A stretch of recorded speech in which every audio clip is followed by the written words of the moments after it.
All right, the drink we're about to make is called Bedroom Farce. So come along, let's make it together.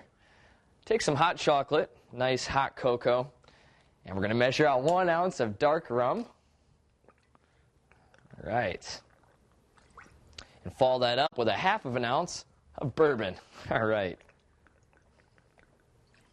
And now, we're going to give it a splash of Galliano.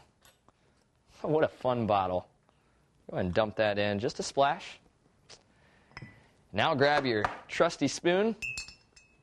Just give it a stir. There we go. Oh, this is going to be grand. And now, here's where it gets fun.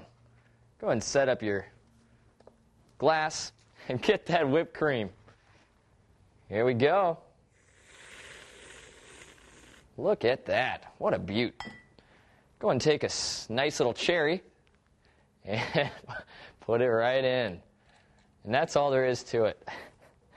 That is a bedroom farce if I've ever seen one. Bottoms up.